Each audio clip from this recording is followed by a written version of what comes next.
I call on Councillor Hobin to speak. Thank you, Madam Mayor.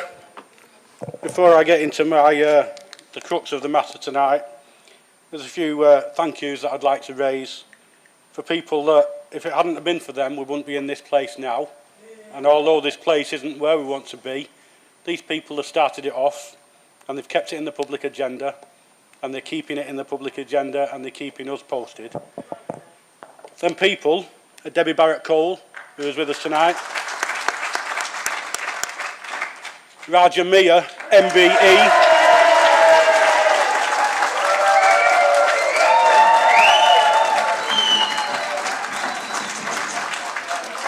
Maggie Oliver,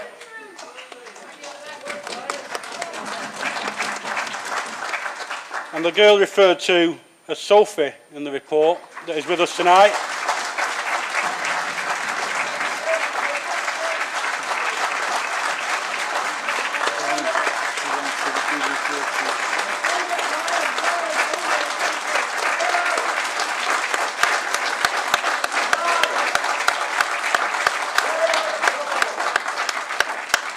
From this point forward, I will speak of Sophie as Sam, which she has asked me to do. And a further thank you to somebody who hasn't been very kind to myself or members of my party, my colleagues, but a journalist that most people are aware of, who have been told has been great support to Sam. So, regardless of differences, I commend him for what he's done to help a victim.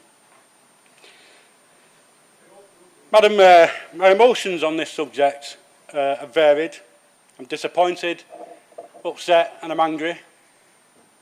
As a new councillor 3 years ago, I asked members of this council for an independent, fully independent investigation into CSE in this borough.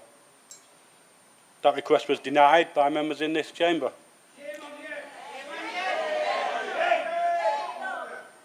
At the time, the leader of the council, Councillor Fielding, dismissed all CSE, dismissed the motion and declared barefaced lies.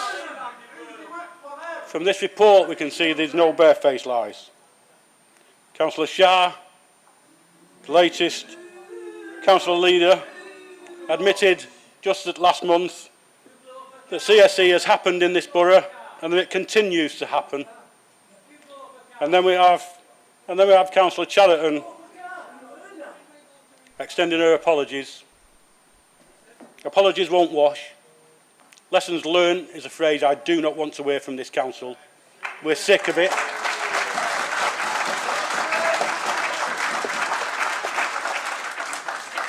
Instead of an independent investigation, we was given this review, which me and my team have not liked from the start, and I know that there's members in this house, in this chamber, that have agreed with us.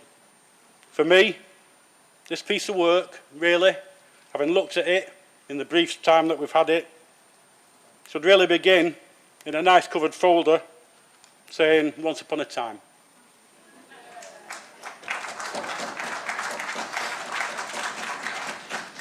Unfortunately, it seemed like the executive and the administration of Oldham Council now want to end it with a happy ever after and close the book.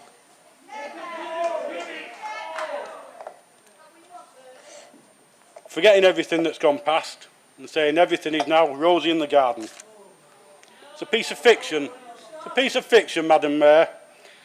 And the sequel to it we've already been privy to, because the sequel to it, at the back of any good fiction, tells us that the next phase is going to be the Keystone Cops. A GMP in special measures are going to re-investigate what they failed to investigate before.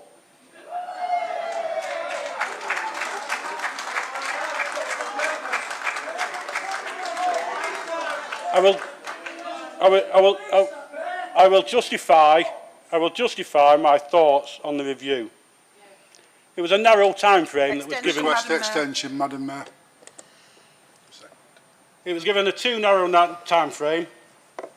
We learned from the review 11 most concerning cases were given over. 11 most concerning cases were given over, but we don't know from how big a pool that was. Every case should be a concern. But strangely, of the 11 most concerning cases, the review team interviewed one victim. One victim. How can you write a review and interviewing one victim? There's a list, there's an appendix list. Councillor Hobin, Pardon? your extension's now expired. I need to carry on. I'm asking the council to carry on. I'm asking the public to help me carry on.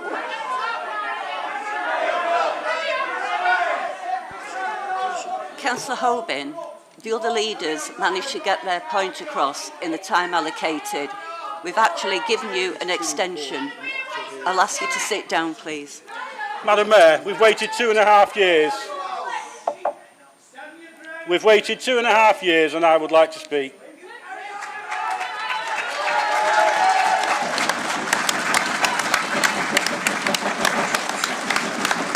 Councillor Hobin, I've asked you to sit down. You've got time later to ask questions. I've not got questions, I've got statements.